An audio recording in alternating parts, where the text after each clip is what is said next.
Welcome to the Deep Dive. We're the show that looks closely at the evidence, tries to cut through the noise, and bring you the core insights from stories really shaping things. That's right. And today we have to tackle something incredibly somber. We're going deep into a tragedy that really shook a community in Minneapolis. Mm-hmm. Some stories, they're just tough to process, really tough. But trying to understand them feels vital. It really does. We're going to be looking at the heartbreaking events at Annunciation Catholic Church and School. It's heavy, no doubt about it. Yeah. But it raises such critical questions, doesn't it, about mental health, community safety, Yeah. and these, hidden struggles that can just erupt. Right. What are we drawing on for this? What are our sources here? We've got detailed police reports, the initial media coverage as it unfolded, and also some really distressing stuff, the digital footprint left beforehand by the person involved. Okay. So our goal here, what we want to do is guide you through what happened that day. Then try to unpack the background of the individual. Mm-hmm. And also, crucially, reflect on the victims, the community's resilience, and then maybe step back and look at the bigger, harder questions this whole thing brings up. Yeah, the idea is to get you informed, really informed, not just, swamped by the detail. Exactly. And look, before we go any further, just a very important heads up. The things we're going to discuss are graphic and tragic. Very much so. So please, as you listen, take care of yourself. Your well-being matters here. Take a break if you need to. Okay, so let's start with the scene.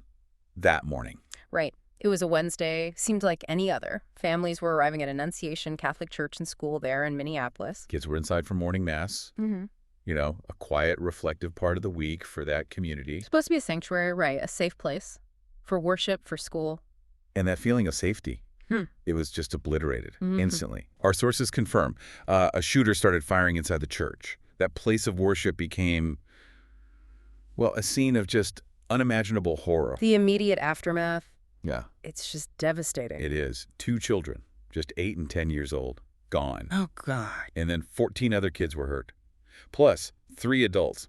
So 17 people wounded in total, 2 of them critically. The descriptions from those early reports, stained glass shot out, the pews, just chaos. It's hard to even picture a total violation. Absolute violation. Yeah. And the person responsible. Police identified them as 23-year-old Robin Westman. And this wasn't, the sources make it clear, this wasn't some sudden impulse. No. It seems Westman came prepared. Really prepared. Yeah, with a rifle, a pistol, and a shotgun. 3 weapons. After firing, spraying bullets, spreading terror, Yeah. The whole thing ended when Westman took their own life outside in the parking lot. The fact that they brought 3 different weapons, that speaks to a level of intent that's deeply, deeply disturbing. Premeditation. Yeah. What really stands out from those initial reports is how fast it all happened, how a place meant for peace just became this site of intense suffering. And for the families. Right. Many were just getting into the school year routine, Yeah. And then their lives just changed forever in an instant. Our sources really emphasize how this kind of violence, especially involving kids in a church, a school, it creates this unique collective trauma. Absolutely. It shakes the whole community right to its core. It's not just the people directly hit. It's the trust, the feeling of safety that just unravels. So with that initial horror laid out, the next big question for investigators was, who was this person? What did they find out about Robin Westman's background? Well, the picture that emerged was, disturbing is the word. Law enforcement sources concerned Westman was born Robert. Okay. And had legally changed their name back in 2019. Now, that detail might seem minor, just administrative. But maybe not. Well, when you look at it alongside the struggles that came out later, it suggests someone grappling with identity, with their sense of self for, quite a while. And as they dug more, that premeditation we mentioned became even clearer, didn't it? Especially looking online. Oh, absolutely. The digital footprint was chilling. There were these YouTube videos, which are gone now, thankfully. They surfaced just before the attack. Right before. And they showed Westman with, an arsenal. Yeah. Lots of weapons, ammunition, Wow. even a smoke bomb, which, it turns out, was actually used during the attack itself. So the videos documented the preparation. And more than that, what's really unsettling is that in these videos, Westman actually showed off a handwritten manifesto, 4 pages, addressed to family and friends. So it wasn't just gathering weapons, it was like documenting the whole descent, almost performing it beforehand. It suggests someone desperate, maybe, wanting their final act to be, witnessed, understood in some way, Even if it's through violence, it's hard to fathom. And that manifesto, the police found it gives this really unsettling glimpse inside Westman's mind, right? Definitely. There were some specific lines quoted in our sources, things like, I don't expect forgiveness. I apologize for the effects my actions will have on your lives. Yeah. That shows an awareness, doesn't it, of the harm? And then this one, I am not well. I am not right. I am a sad person haunted by thoughts that do not go away. What do those lines tell us about the overall message in the manifesto? They're pretty central, actually. Our sources say the writings laid out this long, intense struggle. Years of deep depression, overwhelming suicidal thoughts, just hopelessness. A profound sense of being trapped. Exactly. And that line, I know what I'm about to do is wrong, but I feel powerless to stop it. That's incredibly stark. It suggests the rational part knew, but something else was driving the actions. Right. A mind consumed by darkness, maybe? Where that knowledge of right and wrong just gets overridden. It's not just sadness. It seems like this conviction that violence was the only way out of unbearable pain. That self-awareness mixed with feeling powerless. It's a really complex and tragic look into that deteriorating mental state. Yeah. And there was more evidence too, right? Not just the videos and the manifesto, a journal. Yes. Investigators found a journal. Yeah. And parts of it were written in another language. It also included a hand-drawn map of the church. A map drawn by hand. Yeah. Planning the layout. That points to just terrifying calculation. It really underscores the methodical planning. This wasn't just rage boiling over. It was calculated. What about the different language? Does that suggest anything? Well, it could mean a few things. Maybe a desire for privacy, or a way to kind of compartmentalize those thoughts. Maybe even difficulty expressing things in English.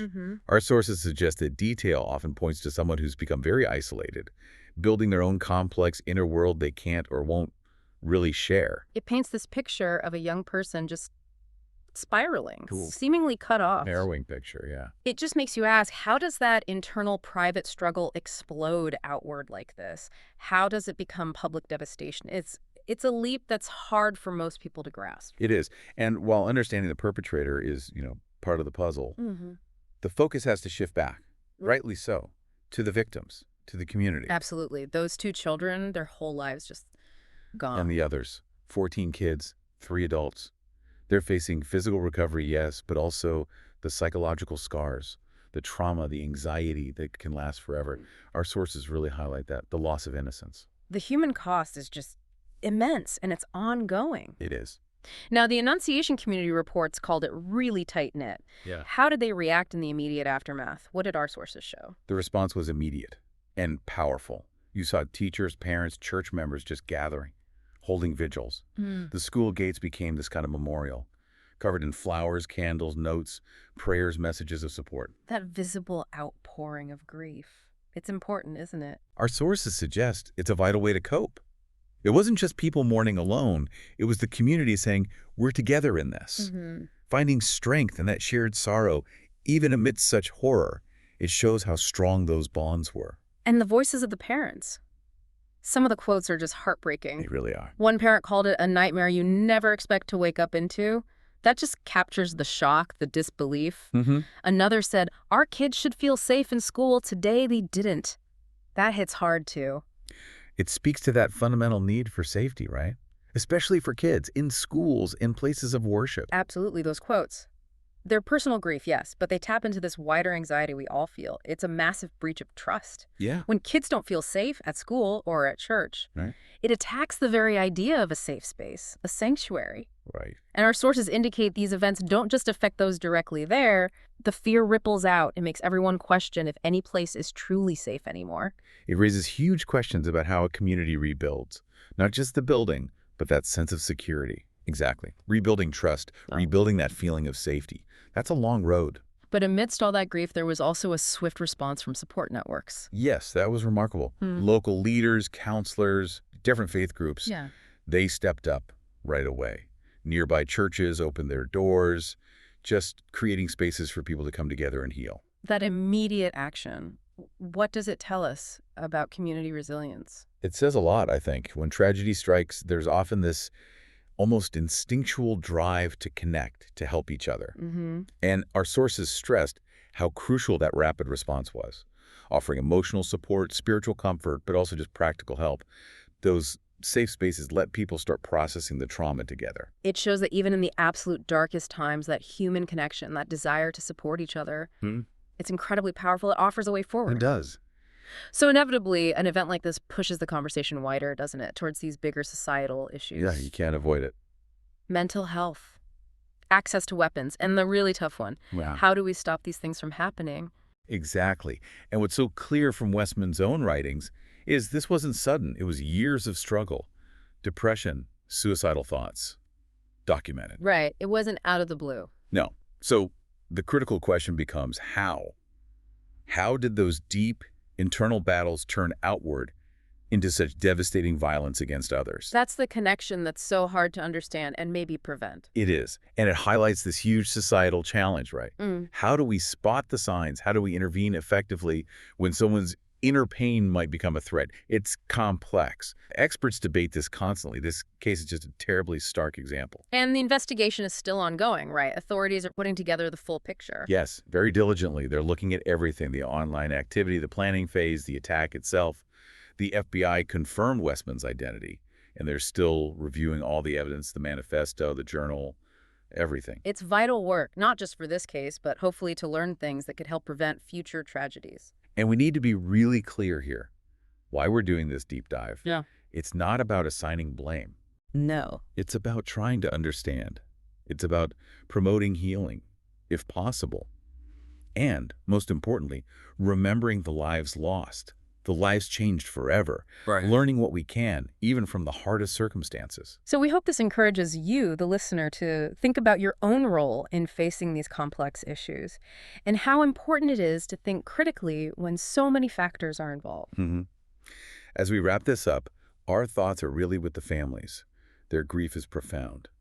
2 young lives ended, so many others scarred by this day. Their pain and the community strength, it's a tragic reminder, isn't it, of how fragile life is, but also how resilient people can be. It truly is. And please, if you're listening and you're struggling with dark thoughts, or if you know someone who is, reach out. Please reach out. You are not alone in this. Yeah. In the U.S., you can dial or text 988 anytime to reach the Suicide and Crisis Lifeline. Help is available. People want to listen. It's so important. This whole tragedy really forces us to ask, how do we balance things? How do we recognize and support people struggling, especially with mental health, while also working so hard to make our schools, our communities, our places of worship truly safe for everyone? And maybe the biggest question, how do we get better at connecting people who are struggling with the help they need before it reaches a crisis point? Before internal pain turns into external violence? That's the challenge, isn't it? Yeah. It demands our collective attention, our empathy, and real action.